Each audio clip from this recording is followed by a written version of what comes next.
இங்க நம்ம தமிழ் 10th நல்லா படிச்சு டிஸ்ட்ரிக்ட்லயே ஃபர்ஸ்ட் மார்க் எடுத்தனால அவங்க டீச்சர் சொன்ன மாதிரியே இந்த பொண்ணோட பேரை பெயிண்ட்ல எழுதுறாங்க. இங்க நம்ம தமிழுக்கு கோல்டு மெடல்லாம் கொடுத்து அந்த ஸ்கூல்லயே பாராட்டு விழானா வைக்கிறாங்க.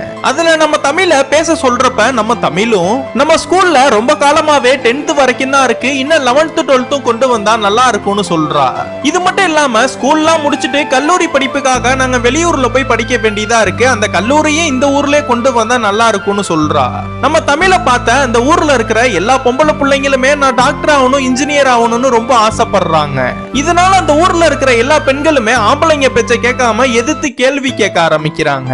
இதனால அந்த ஊர்ல இருக்கிற எல்லா ஆம்பளைங்களுக்குமே ரொம்ப கோவம் வந்து பஞ்சாயத்தை கூட்டி வயசுக்கு வந்த எல்லா பெண்களுமே அந்த ஐலி கோயிலுக்குள்ள போகலான்னு சொன்னனாலதான் இது மாதிரினா நடக்குதுன்னு சொல்றாங்க. இதை இப்படியே விட்டா ஆம்பளைங்களுக்கு நான் மரியாதையே கிடைக்காதுன்னு அந்த ஊர்ல இருக்கிற வைக்கப்போரு வயலனா கொளுத்தி விட்டுறாங்க. இது மட்டும் இல்லாம ஆத்துல விஷத்தனா கலந்தனால நிறைய மீன் செத்து போய் மேல மிதக்க ஆரம்பிக்குது.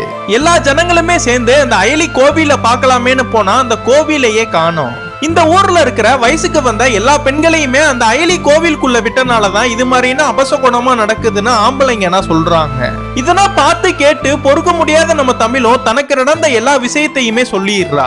நான் வயசுக்கு வந்து 2 வருஷம் ஆகுது, நான் இன்ன வரைக்கும் நான் உள்ள போயிட்டு தான் வரேன், எனக்கு எது நடந்தது இல்லையேன்னு சொல்றா. இதெல்லாம் கேட்ட நம்ம தமிழோட அப்பாவும் நம்ம தமிழ போட்டு ஏண்டி என்கிட்ட இதெல்லாம் சொல்லலன்னு பயங்கரமா போட்டு அடிக்க ஆரம்பிக்கிறாரு. அந்த ஊர்ல இருக்கிற நாட்டாம பையனும் உன் பொண்ணு அடிக்காத நிறுத்து, உன் பொண்ணு வயசுக்கு வந்துட்டா அதனால படிப்பனா நிறுத்தி அவளுக்கு கல்யாணம் பண்ற வழியை பாருன்னு சொல்லி அனுப்புறான்.